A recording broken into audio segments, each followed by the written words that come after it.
My name is Deborah Van Amerongen. I'm with Nixon Peabody, and I'm delighted to be moderating this session of our Housing Issues in Focus series. As I think some of you know who have attended in the past, we try to do these on a somewhat regular basis, and I will say we had a bit of a slump during 2020, as did so many other people in all aspects of our life. But we're trying to get back into it and reconnect with all of our friends and colleagues in the affordable housing community. And we hope the topic today is of interest. We're going to be talking about bridge or acquisition financing, and we have a great panel of folks who know a lot about that topic. I'll introduce them and then I'll give you a couple of administrative remarks and then we'll jump right into the conversation. So joining me today is my colleague Joe Lynch, who is a partner in our New York City office. I'm sure many of you know him. Brian Siegel, who is with the New York City Acquisition Fund, Matt Wambua from Merchants Capital, and Kevin McQueen from the Leviticus Fund. So thank you all for agreeing to do the panel. I really appreciate you being here. I'm just looking over to the side because I'm reading some prepared remarks, so just bear with me for a moment. Today's call is being recorded. A copy of the recording will be distributed with the thank you message. To see all of our speakers, we recommend you use the speaker view in the top right corner of your screen. We do ask that you stay on mute during the program. You can send any questions you have to our presenters using the chat box. You can type your questions into this box and we will make every effort to submit them to the presenters. If we have not gotten to them, we'll try to do it at the end of this. If it's not a topic that we've covered during our discussion, we'll try to do it at the end of the webinar. For those of you who signed up to attend the networking session after the presentation, we'll have 4 different breakout rooms with speakers across the rooms. So further instructions for the breakout rooms will be provided at the end of this presentation. If you're experiencing technical difficulties, please use the chat box to alert us. So with that, I'm going to jump right into it. And we're going to start with Brian Siegel, who, as I mentioned, is with the New York City Acquisition Fund. Really great timing that there was an announcement made today by Mayor de Blasio in regards to the future of the New York City Acquisition Fund.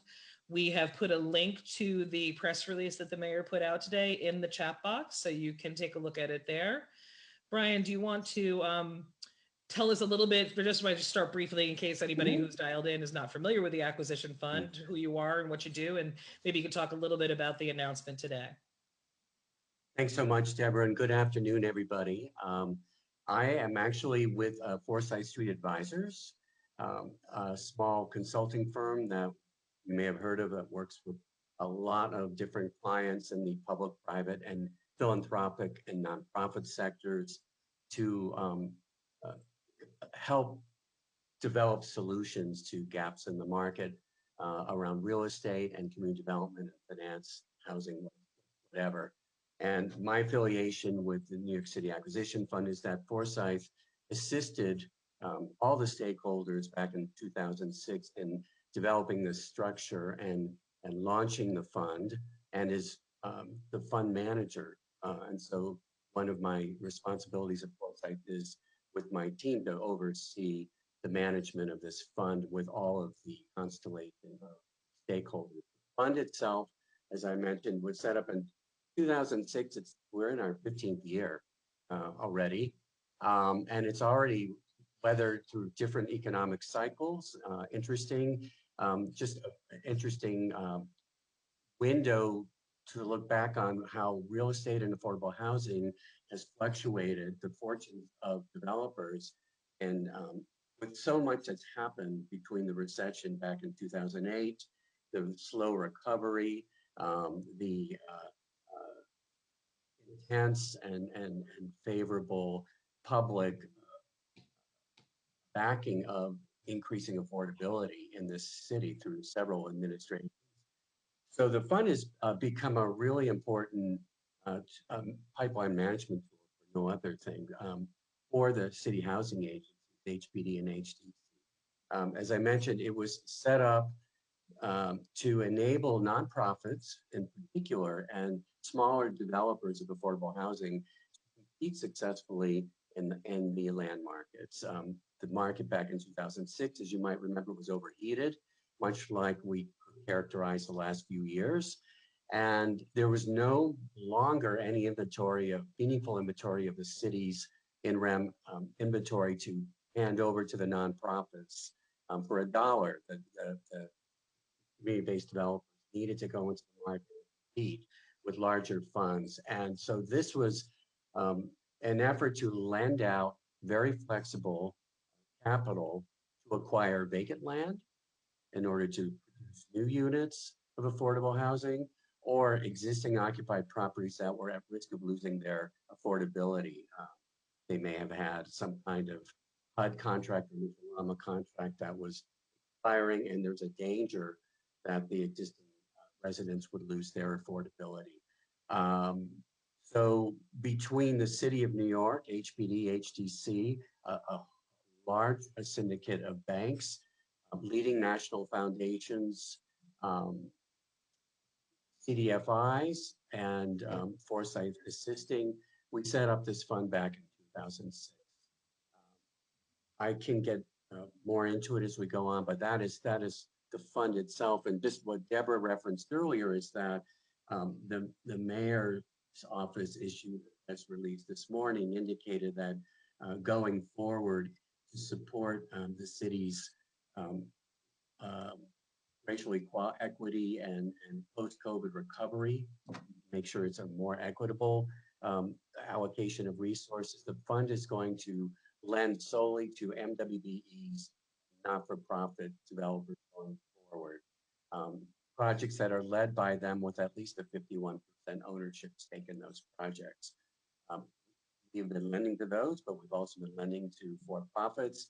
But I would say that over 14 years, 75% of the transactions that the fund has originated has been through the nonprofit and MWBE sector.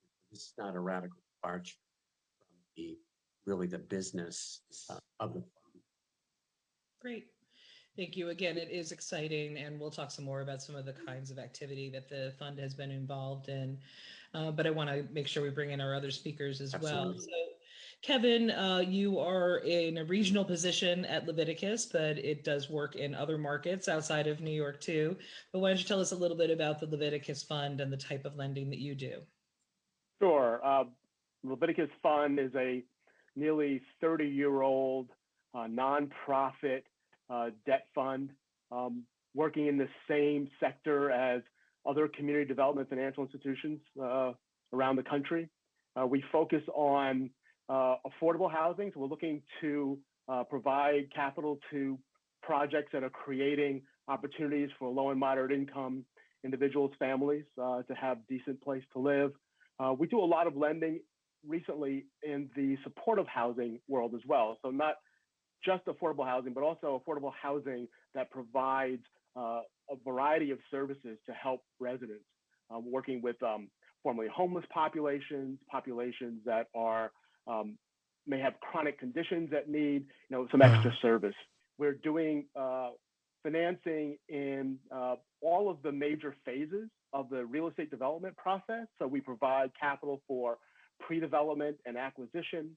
We provide loans for construction. Some of that comes with a mini perm attachment with it. And we also do permanent financing. We have a 30-year term, 30-year amortization product in the market that works really well on particularly projects that are looking for the senior portion of a low-income housing tax credit. In New York City is a lot of our focus. We work in the suburbs. We work in the upstate regions of New York. We also lend in Connecticut and New Jersey. Great. Thank you. We were joking before we joined all the participants about whether it's easier or harder to do just panel discussions in this format versus live. That is one thing that doesn't typically happen in a live presentation. I will say that. So Matt, your merchants is more of what I think of as a traditional lender, and not all lenders do bridge or acquisition financing. So why is it that merchants chooses to do it? Sure. Well, first of all, thank you, Deb. And secondly, congratulations, Brian. That is just a terrific accomplishment and announcement today. So as Deb noted, we are a bit more of a traditional lender. We're Merchants Capital. We provide an array of multifamily products, including FHA, Fannie, Freddie, and on-book loan. Again, we focus almost exclusively on affordable housing, multifamily lending. We have a national footprint, although we're extremely active in New York City and or in the New York area. In the New York area, you know, as an example, we did about 1.2 billion over the course of the last year in terms of lending. And then nationally, we've evolved into a top 10 multifamily affordable lender. So Deb, as you're right, most people do not in this space necessarily focus on bridge lending. Bridge lending is something, though, that we do, and we do it for a couple of reasons. One, we do feel that within our affordable housing community, it's a necessity. A lot of the time, folks, be it not-for-profits or for-profits, have to mobilize capital really quickly in order to put in competitive bids and to take down properties so that they can take them off the market. And then secondly, I would say that because we specialize in affordable housing lending and because we have a multiplicity of takeout products, construction loans, perm loans, we feel very comfortable with the product. So we feel comfortable with the real estate.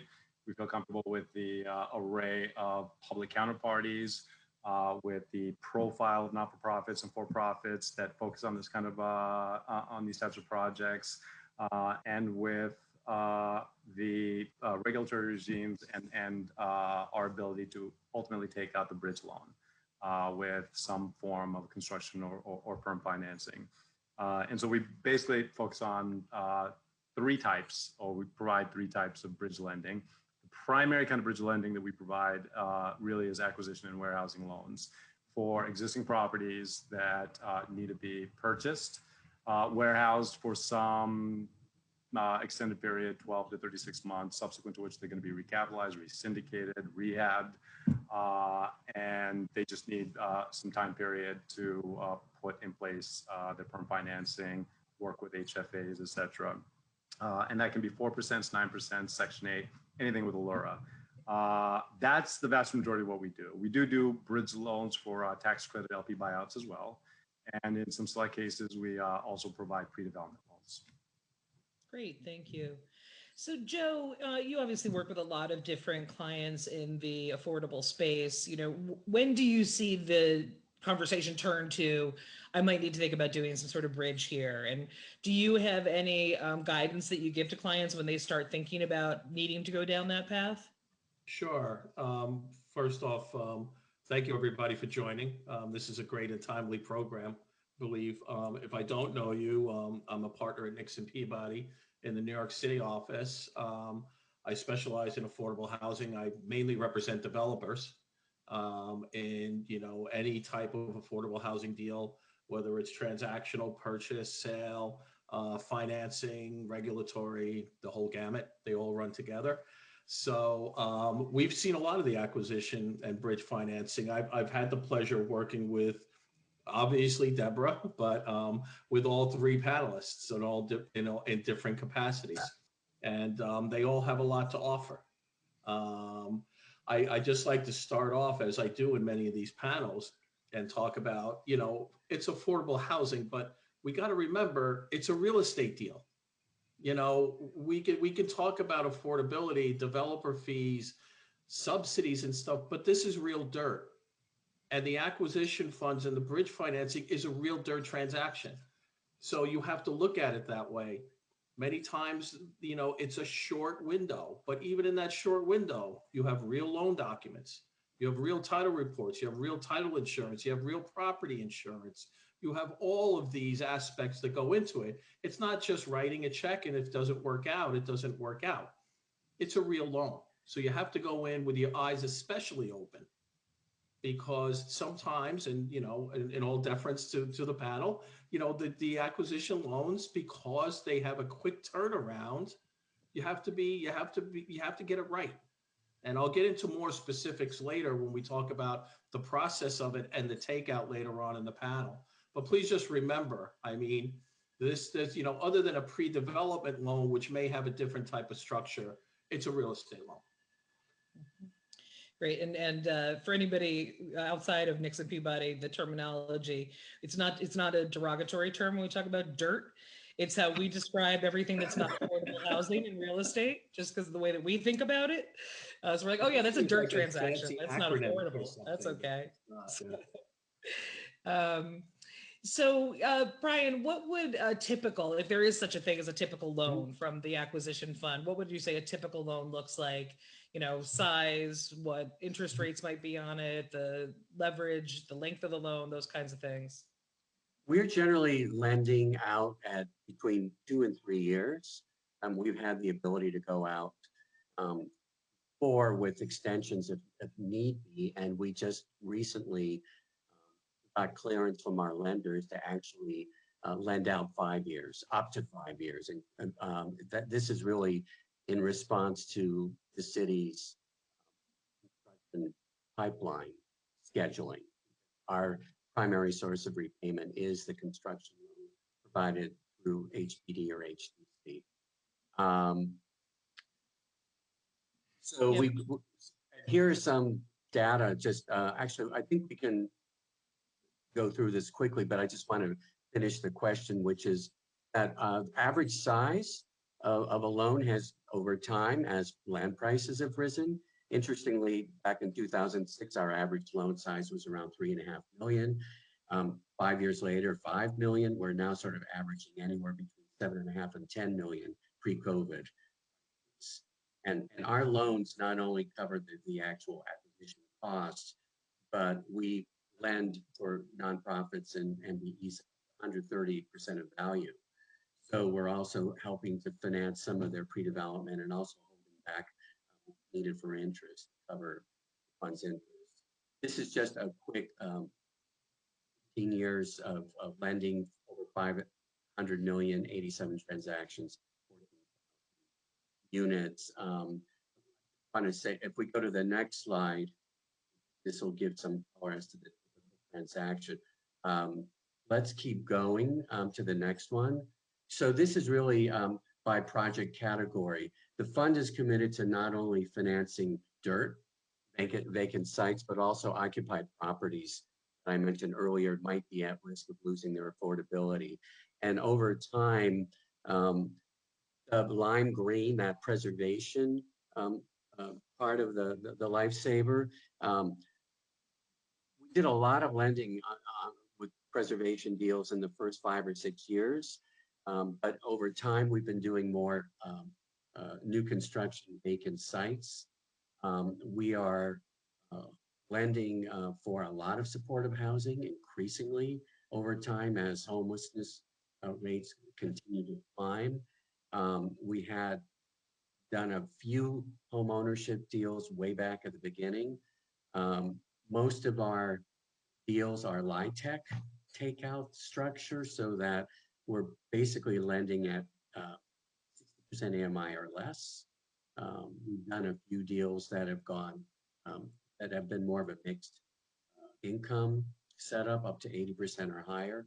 But we're mostly in that kind of LIHTC range of affordability, except for supportive housing, where we really go quite below that.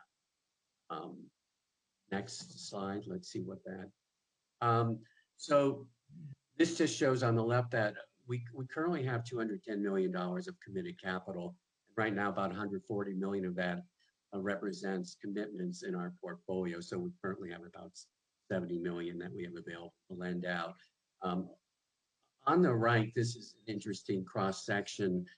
Over 14 years, 52 of our loans have been for nonprofit, 12 have been for MWBE. So that combination is 75% of all transactions done. And I would say that since we initiated a program for MWBEs in 2015 under the leadership of HPD, where we offered more flexible terms akin to the nonprofit, those loans constitute about 30% of the lending we've done since 2015. I want to just clarify one thing. I got a question in one of the chats already asking if they're a nonprofit, are they no longer qualified? I may not have been clear. we are going to be financing nonprofit or MWBE going forward. That is consistent with the. Yeah, Brian, you're cutting out a little bit on your Oh, sound. Yeah. is this better? Yes, it is. Thank you. Yeah, I was leaning back. My apologies. That's okay. Getting too comfortable here. Yeah, you were just saying that under the announcement today, you are going to be focused primarily on nonprofits and MWBEs. For-profits could still be participants in a JV, but they would need to be in a minority position. That's right. Yep. Great. Was that the end of your slides, Brian? That's the end of the slides. Okay, great. Thank you for preparing those. They're helpful to see the kind of activity that the acquisition fund has been involved in. Matt, you talked a little bit about the different types of developments that you have been focused on, the 3 different categories, but could you give a little bit of more information about sort of what a typical loan might look like? Absolutely. So I've got 3 loans that recently closed, or one of them in progress, which represents each one of those categories. And I can quickly delineate the parameters for each one of those. So the first one is an acquisition loan. The second one is a tax credit LP buyout loan. And then the third one is a pre-development loan. For the first one, the acquisition loan, the project type, it's a year 14. 4% deal located in Long Island, a deal that I worked with Joe, our very able attorney on the deal. I'm going to leave out obviously sponsor names and specifics, but the purpose of the loan was to acquire the property for year 15 resyndication, and it's not going to be able to be resyndicated until next year. The size of the loan was $33 million. The LTV was 100% LTV, as is appraised value. To get to 100% LTV, we essentially provided 2 notes, an A note and a B note. An A note that is 0 to 80% LTV, and then a B note that ranges from the 80 to 100% LTV. The term of the loan is 2 years. Interest rate 3.5%, basically 270 basis points over a 75 basis point LIBOR floor, floater, interest only. Recourse is 25% repayment guarantee on the A note, full repayment guarantee on the B. Collateral for the A is first position lien on the property. Collateral for the B is a security pledge of the GP interests. And then the takeout ultimately is going to be a merchant's 4% preservation financing with the local HFA, probably done through Freddie, backup an FHA transaction.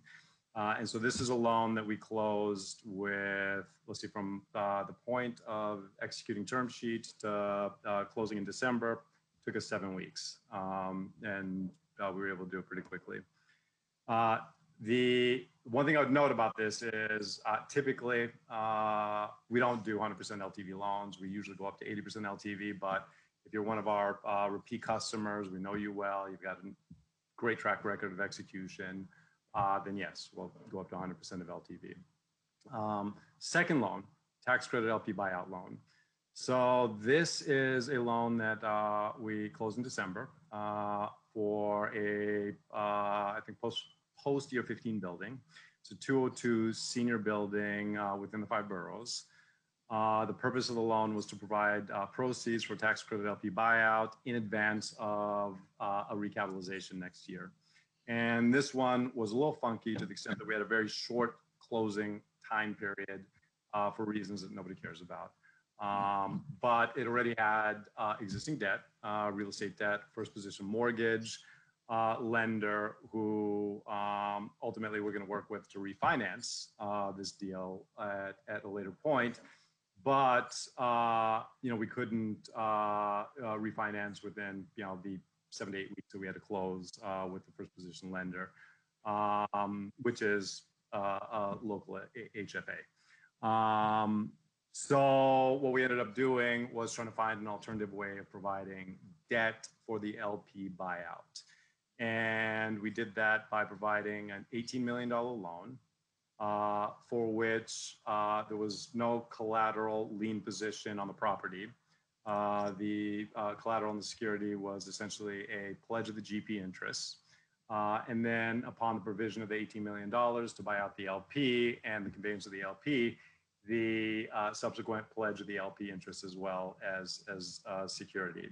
The way we size the $18 million loan is one, that's what it essentially costs to buy out the LP.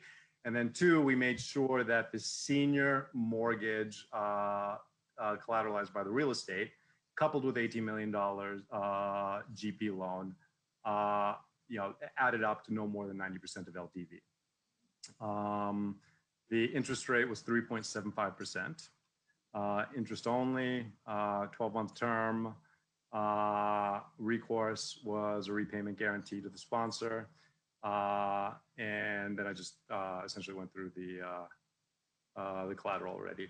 Takeout, ultimately, we're working with to put together some kind of a risk share with the local HFA for a recapitalization this year. And then again, that took us about 8 weeks to close. And then the last one is a pre-development loan, which we're actually in the process of closing now. And in the interest of intellectual honesty, this is not what we do as much. So other folks do this much more.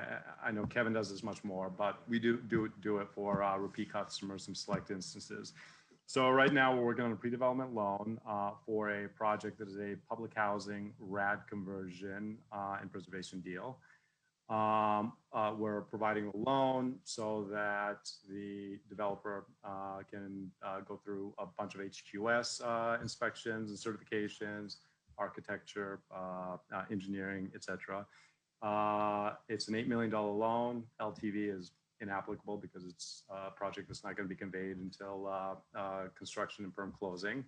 12-month term, 4.25% interest rate, 100% repay guarantee to the sponsor. Collateral, it's essentially uncollateralized lending. But we trust the sponsor, they're a repeat customer. We know all the counterparties on the public side. We have confidence in the project, and we're going to be providing the takeout via a GSE risk share loan with our local public partners. And that is currently in the process of being closed. I think it'll take us 6 weeks. Great.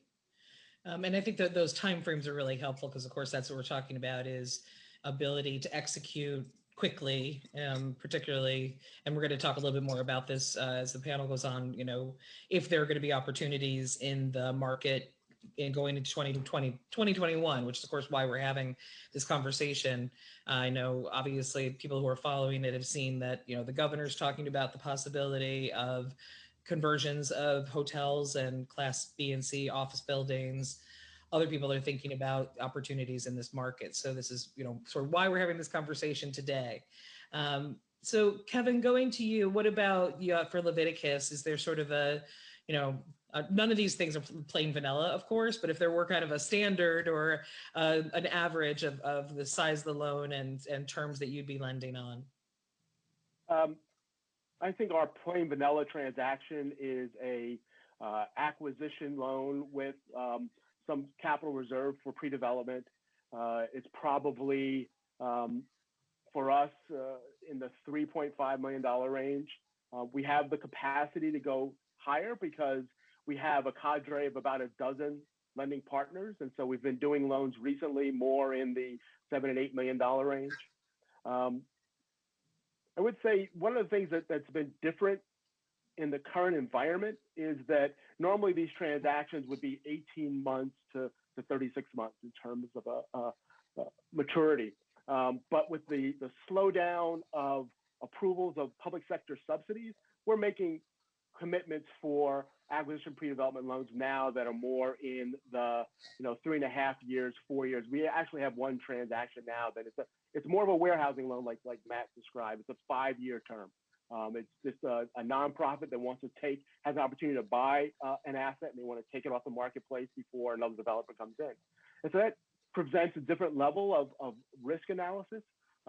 We're not lending strictly against the real estate. I think, again, as Matt pointed out, we're lending to borrowers that we've built a relationship around. We're lending to organizations that have the capacity to stand behind these transactions. So we're doing recourse lending rather than non-recourse lending. So our underwriting involves both looking at and understanding the real estate transaction, but also understanding our borrowers as business enterprises. Our turnaround time, we don't have a kind of a set schedule, approval. We have a loan committee that meets on an ad hoc basis, and so we could generally, from the time we get an application in to the time that we get it documented and closed and funds dispersed, we're in the 8 to 10 week range. I think 10 week is probably on the outside. We're more in that 8-week range. We do some unsecured lending on a pre-development where for a variety of reasons, the borrower is unable to take title to the property. But again, we have an understanding of our borrowers as business enterprises. We will lend to organizations that have strong balance sheets that can take on this debt, meet the debt service. Sometimes we'll ask for some alternative collateral, but in many cases, when we're doing strictly pre-development lending, we're pretty much doing it on an unsecured basis. Thanks. So Joe, back to you. When you're talking to clients about this, and you mentioned, it's a real estate deal, you have to look at it, look at title issues, all those sorts of things. But are there potential pitfalls that you try to make sure clients are aware of, particularly if they've never done this before? Sure. And, I'm glad I don't have to talk about the deals we've done because all other three panelists really touched on 3 deals that we work on, whether they're vacant parcels, whether they're preservation deals and different types.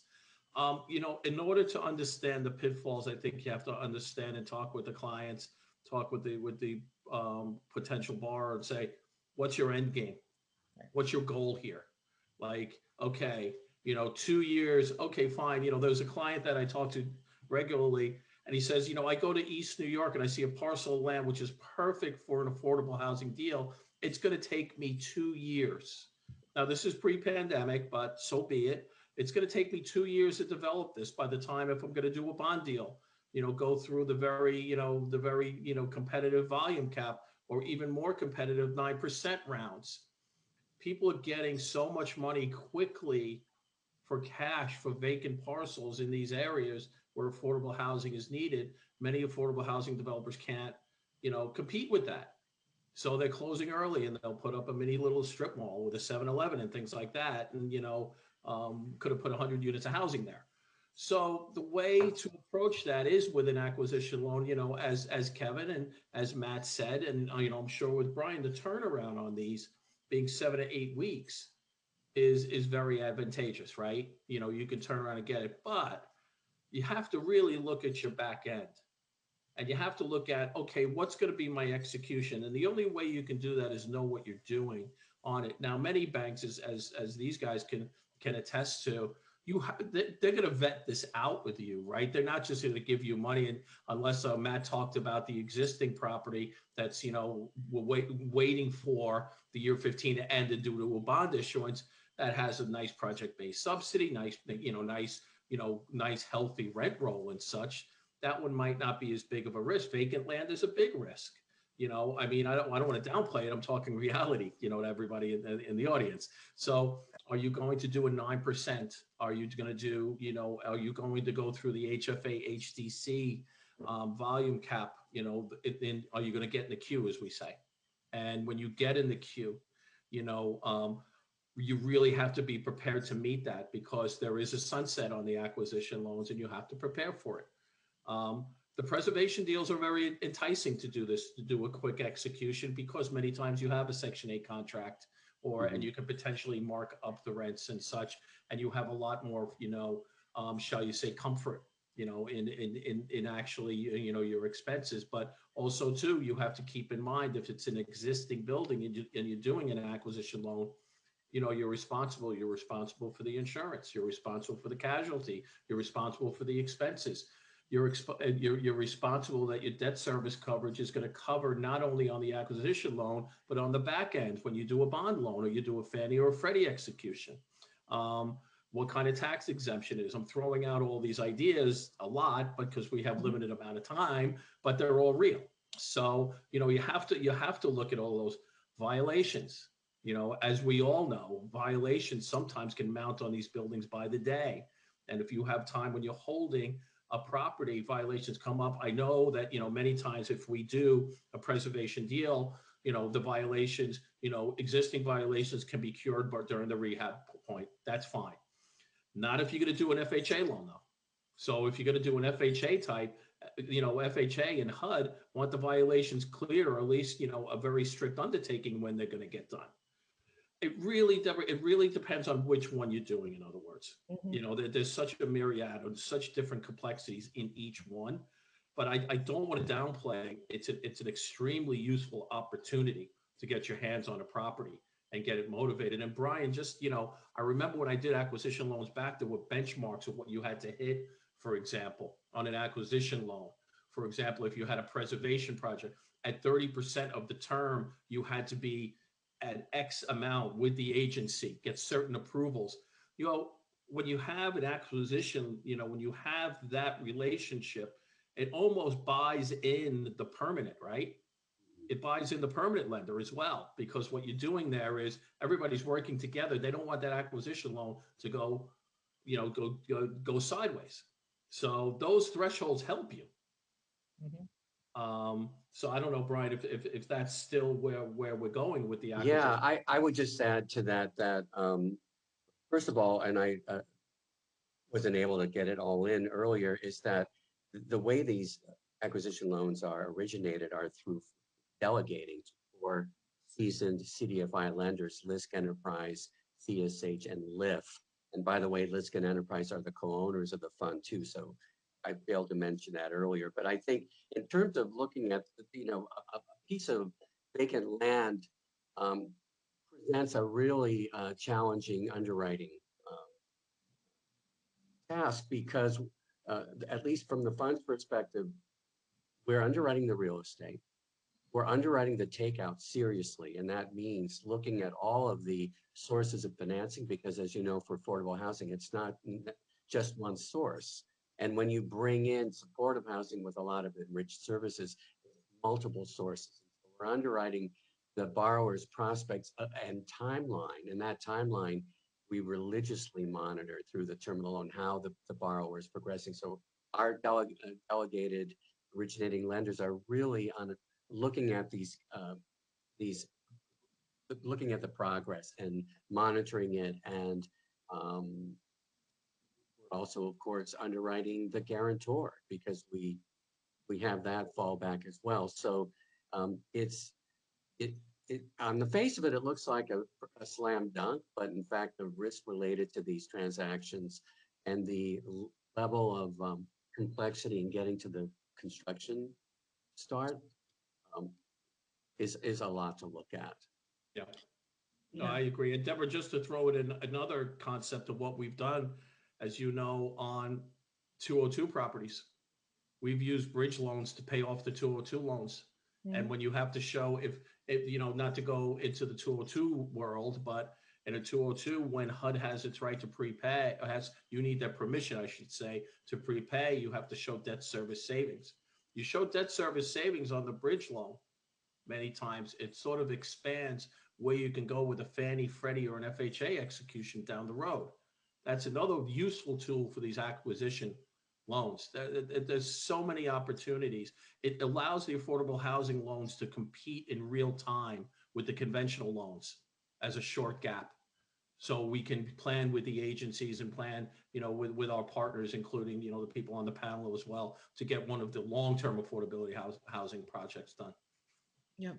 Yeah. So Joe, and just to summarize what you were saying, I mean, it's sort of, there's a couple of different risks that need to be assessed. One is the risk during the hold period, like you said, property taxes, violations, all that kind of stuff.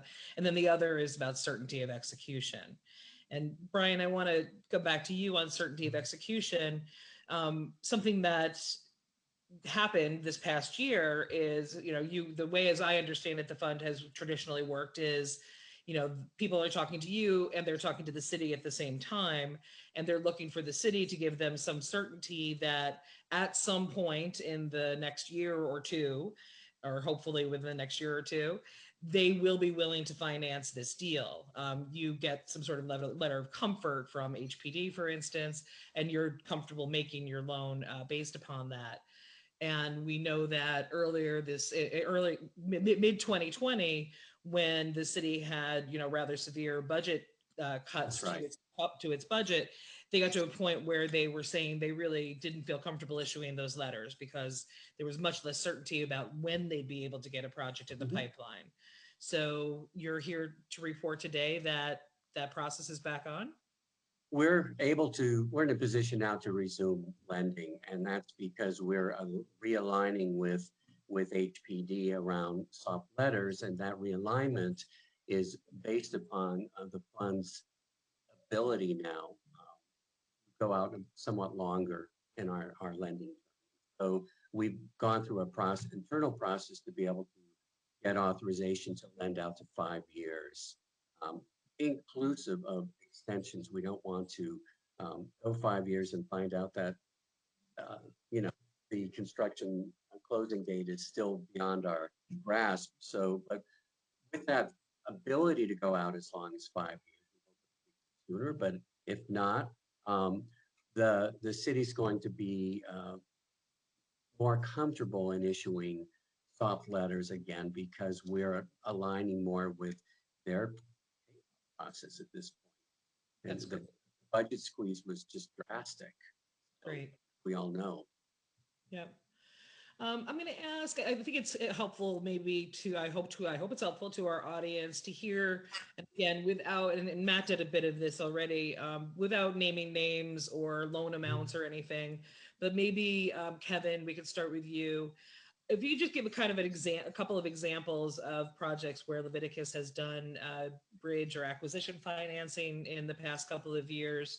Was it a supportive development, and what ended up being the execution at the end? What was the takeout, or what is it anticipated to be, I should say, if it hasn't been already? Sure. Closed recently on acquisition of vacant land in Manhattan by a developer that was going to provide affordable housing with people with AIDS and other comorbidities, and the property had to go through a ULIP process, right? So it had to be rezoned. So we provided the money for the acquisition as well as to cover their expenses for the legal and the legal work that had to be done for the rezoning, as well as the standards for architectural, environmental. The takeout on that is going to be construction financing. So when they're able to secure their the rezoning and they're able to line up the permanent financing, then our source of repayment would be a construction loan from a bank.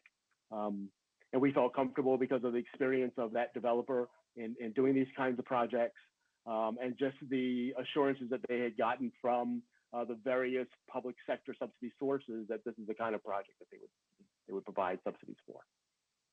Great. Brian, do you want to jump in with a couple? I know you've been mostly extending terms on your loans during the past year, unfortunately, but going back to when you were active prior to COVID, so Sure. that you were working on. Sure, a couple of examples. One, I think, highlights the fact that there's a more expanded level of activity within the faith-based sector, meaning that a number of our developers are acquiring properties from usually churches. They seem to have property. They are going through evaluation of their assets, and in many cases, what they've been able to negotiate with our borrower is a situation where they can maintain their activity in the space of the new development, whether it's their sanctuary or whether it's a community center that they manage. But we within the last year closed on an acquisition. It was an assemblage of 3 different properties, one of which was church owned, one of which was a grocery store, and then I'm blanking out what the third one was, but we financed the one of the three parcels. The other two will be um, uh, financed at the time of construction, but it did involve um, a faith-based organization that's going to retain a presence. And we've done a number of those within the last 2 to 3 years. One of the time factors there is that these kinds of sale transactions have to be approved by the state attorney general. Make sure that there hasn't been any um, uh, non-transparent, shall we Mhm. say, negotiation. And so Yep. there's a long lead time, but there's enough patience by that seller, if it is the church, to work through that process. So that's just another type of transaction we're seeing. Yet another one really quickly, a preservation type deal, is that we financed a borrower's purchase of 2 SROs.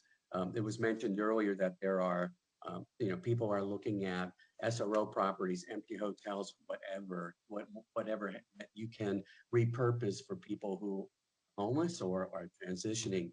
These 2 SROs actually happen to be mostly occupied, but the new entity coming in is bringing a lot of resources, and the city is providing project-based vouchers, and so it will remain an affordable SRO style housing development for people who were living there. It's preserving their affordability. And it's also a recognition that SROs, which have always played an historic, significant role in this city for individuals, um, can be repurposed as permanent support, permanent housing, not just transitional. And so we're beginning to see more. Great. And Matt, you had talked about a couple of examples already, but it occurred to me when you were describing it, and maybe this is something that's self-evident and I hadn't thought it all the way through.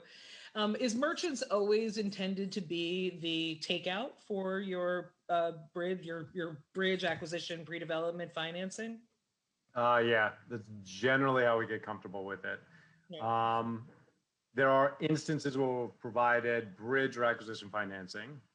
And then if there is a compelling reason for why it doesn't ultimately work to go with our takeout, then there's instances in which there'll be another takeout. However, the way we ultimately get comfortable with the bridge loan is knowing that we're going to have a source of takeout that is reliable and calibrated in terms of its sizing to being able to cover the takeout.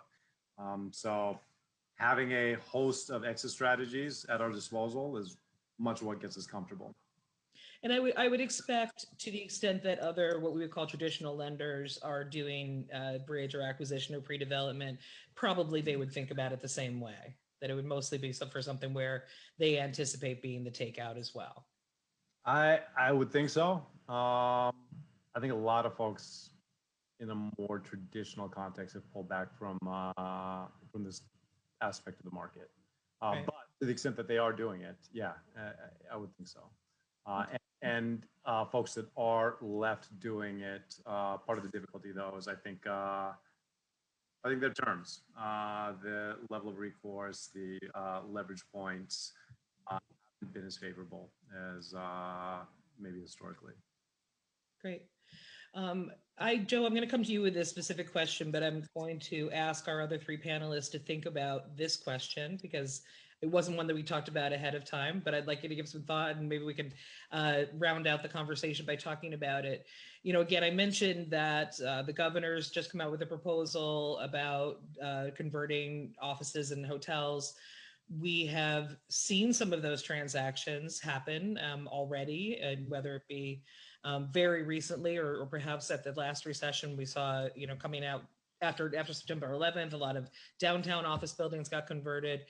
And we know that there are zoning challenges and challenges around building code, but I'd like you to think about where you see opportunity or what some of the challenges might be from the lending perspective and thinking about doing some of those conversions of what had not been affordable housing built to convert to affordable or supportive. So that's your work assignment while Joe's talking. So, so Joe, a question had come in, panel registrants, as they were signing up for this panel, had the opportunity to send to some questions. There were a couple that were slightly off topic, which we'd be happy to chat with people about another time, but one that was definitely on topic and on point. And all of us have talked today about the fact that the ultimate execution for many of these deals will be a low-income housing tax credit transaction. And the question that came in is, how do you obtain acquisition basis in a tax credit execution when using bridge financing? And I know you had some time in preparation for this panel to think about that question. I did, and I like to thank whoever, and I know who it is, but who gave us a little bit of advance warning on that, because I have to say that that's a bit of a stumper. Okay, just to back up a little bit on basic here is that on a preservation deal, obviously not land, but on building, there's two types of credits. There's on the acquisition credit, on the rehab credit. How do you take advantage of the acquisition credit? General rule is that there is a somewhat of a holding period, right, of ownership in between. 10 years on a holding period, 15 years on a tax credit compliance one, where without an exemption, you cannot get the acquisition credits because the ownership chain has disrupted pursuant to the tax credit rules. So if you close on an acquisition loan and in 2 years you're doing your big deal, how can you get the acquisition credits? I've been waiting a long time to say this because people have used this analogy. I have consulted with my tax attorney, and he has advised me not to give the answer. So that's good. But I'm kidding.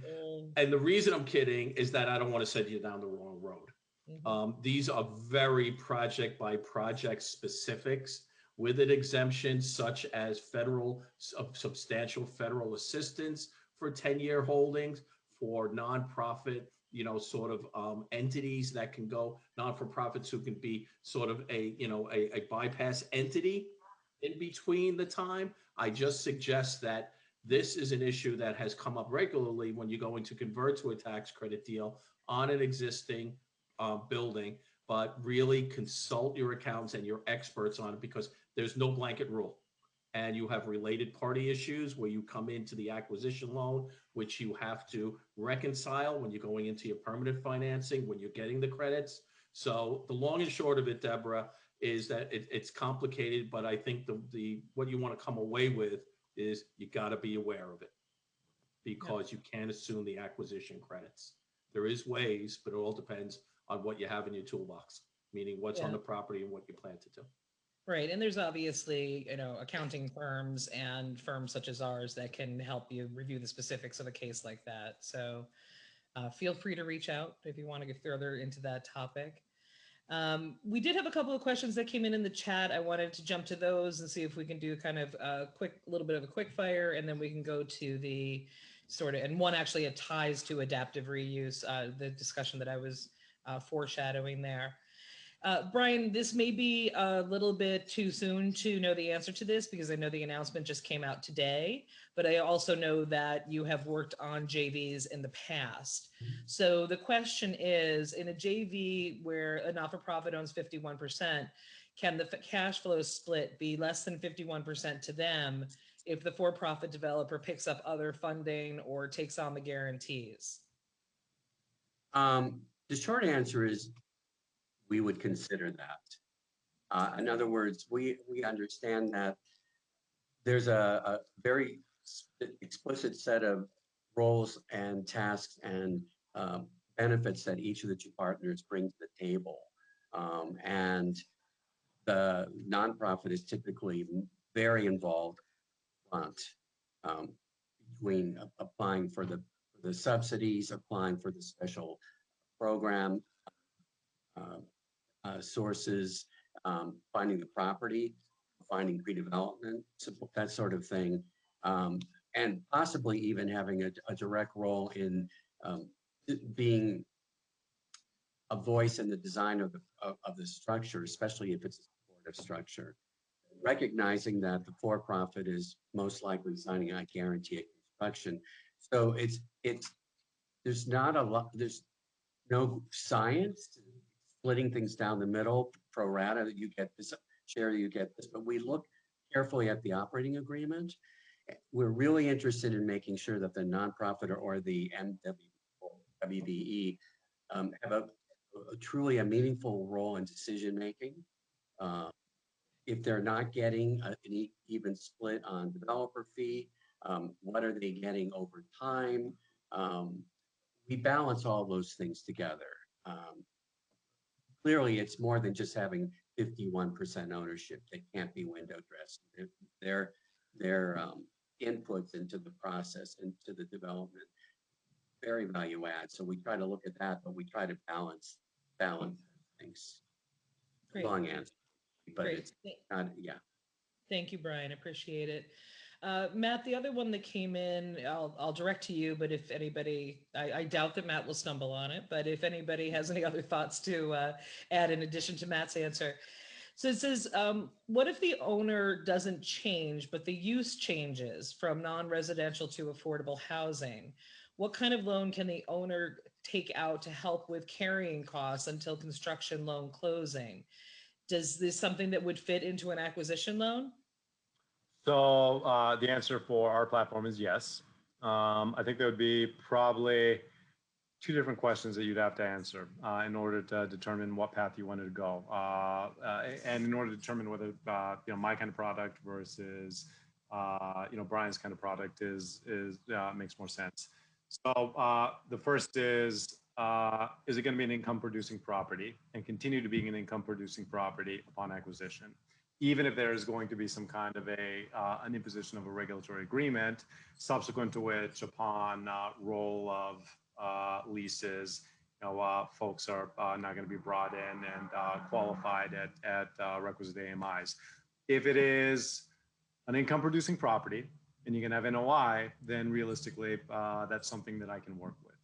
I can essentially give you a loan with the property as a performing income producing property, and likely due to the leverage points consistent with what I was talking about, around 80% LTV, so long as the takeout is going to match and be able to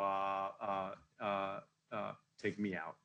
And it can be any combination of takeout, the takeout debt in conjunction with tax credit equity, whatever.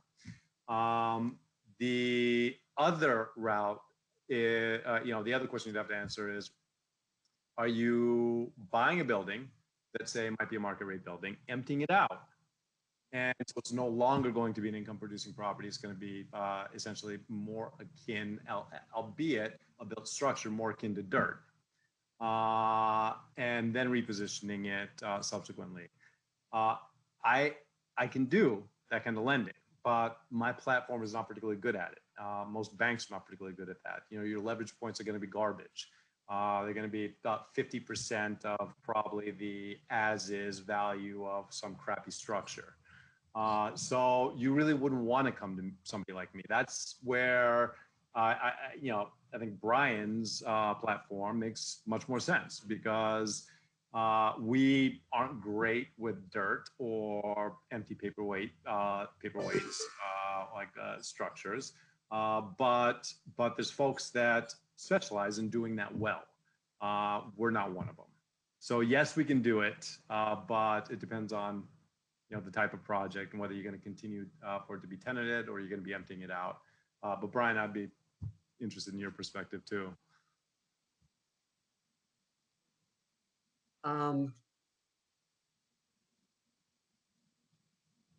We're used to seeing that, that's for sure.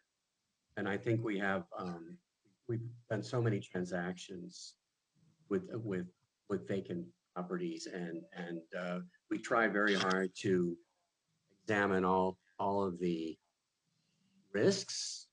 And at the end of the day, we've got enough mitigants, or we don't, but we've been able to bring most of these through to the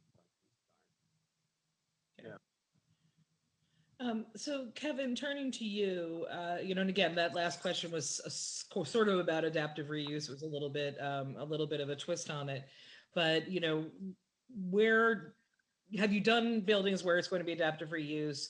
How do you get comfortable with that? Do you see that being something that you're probably going to see more activity on in coming months?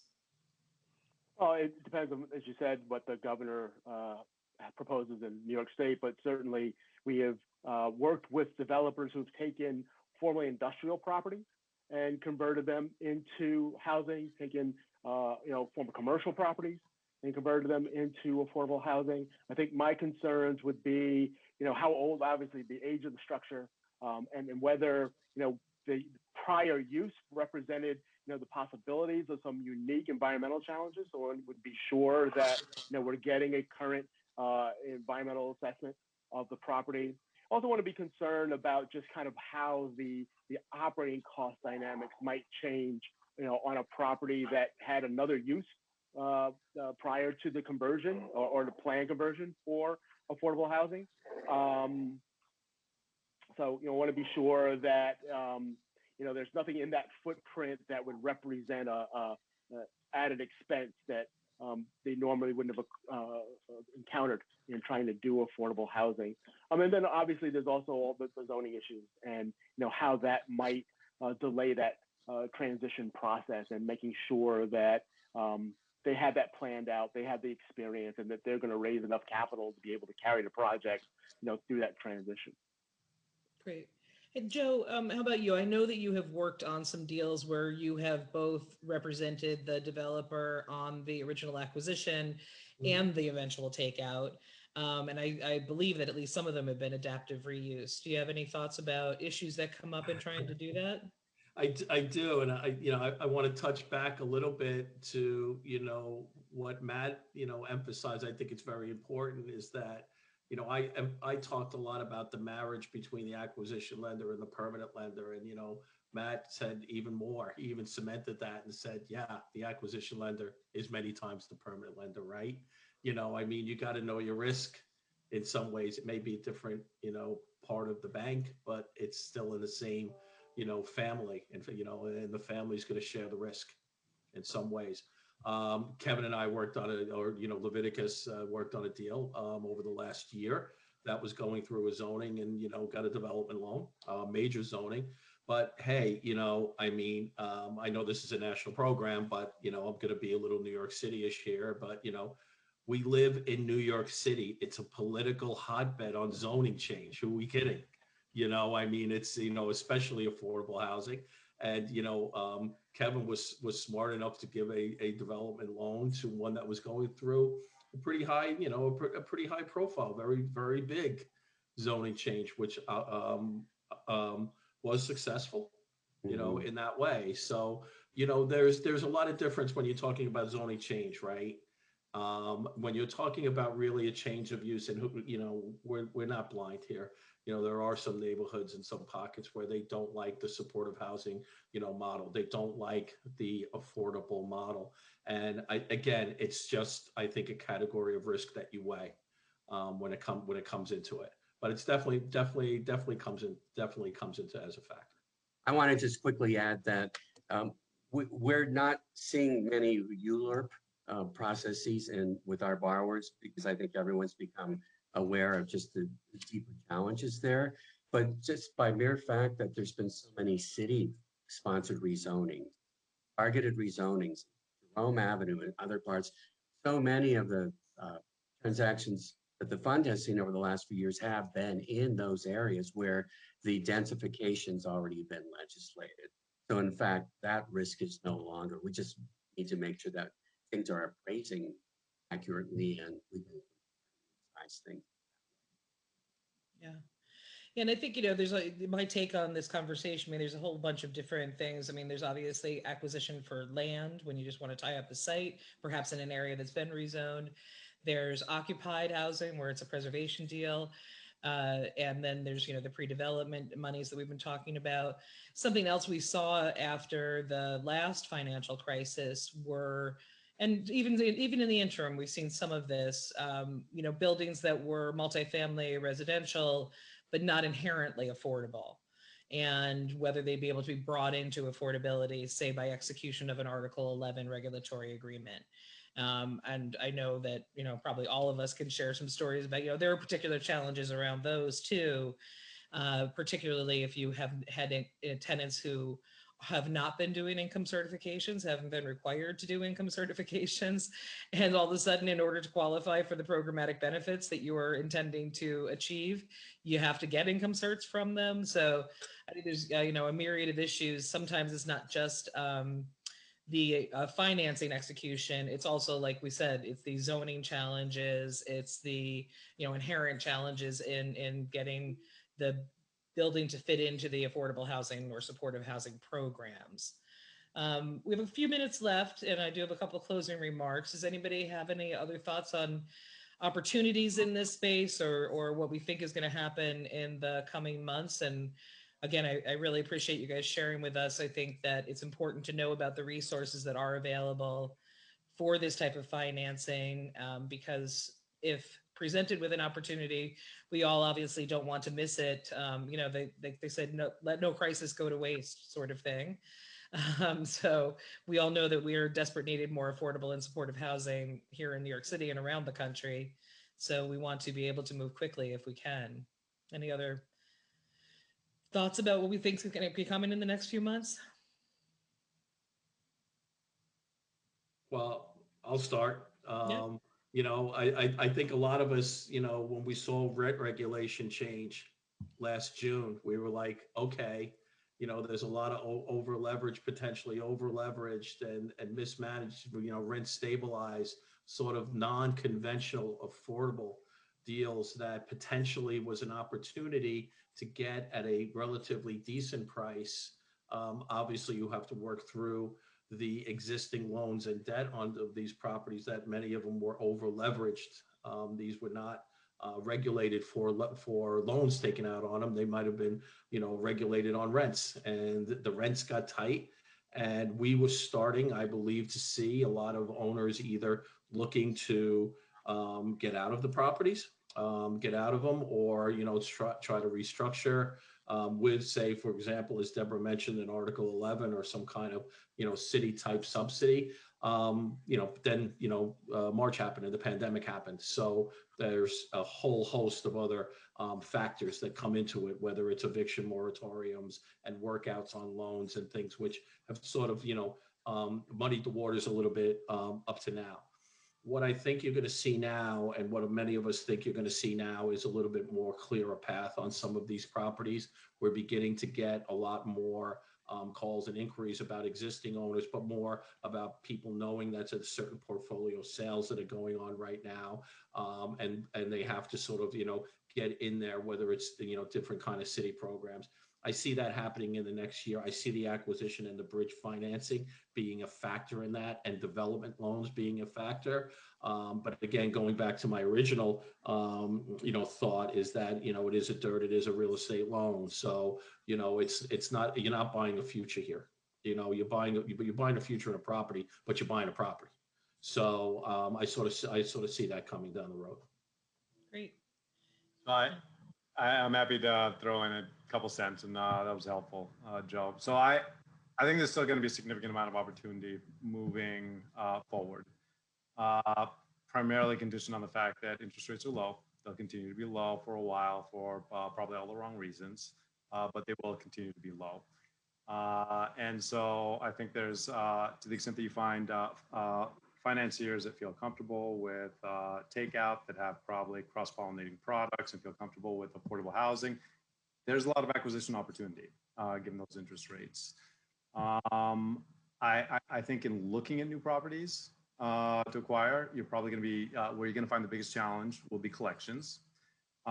Because to the extent that you're going to be acquiring, looking for valuations, the primary things that folks will be looking at will be 6 to 12 month run of collections, and how and trying to make some kind of a determination, particularly through a period of maybe COVID down collections, how to assess revenue. That'll probably be the challenge in some instances, but in some instances might work to your favor as an acquirer, to the extent that you may be able to get better deals. However, On the flip side, for projects that don't suffer collection losses, and particularly ones with a rental contract, particularly HAP contracts, I think those are at a real premium. And what you're going to increasingly see is even more compressed cap rates, which is a challenge. But if you can find, negotiated lender, I think there's a big opportunity. Great, thank you. Matt or Kevin, or I'm sorry, Brian or Kevin, any last minute thoughts?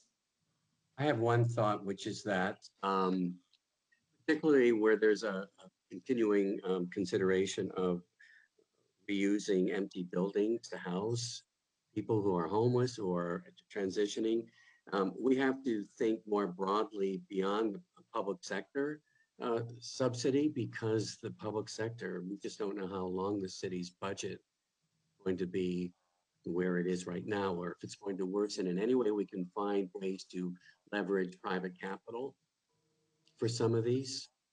I think we just can't look to the traditional soft debt sort of solution. We want to continue to rely on that, but we also have to come out of deniability in a sense that the city is at huge gaps, tax revenue. Everyone knows this. So where else can we bring in capital? These might be empty buildings, but they're still expensive. Right. They're still expensive. Yep, nobody's giving anything away. Yeah. And just to tie on to what Brian said, we're keeping our eye on that public subsidy market. That we were hoping that the next stimulus bill out of Congress will include some more support for state government budgets. We're in an environment where states are feeling more financially insecure, and we're seeing an increase in the need, right? That we're in an economic downturn. More people are losing their ability to remain in their homes. That can put more demand on the kind of housing that we support, and states may not be in a position to match that increase in demand. And we rely upon, rental subsidies in a lot of cases as our debt service.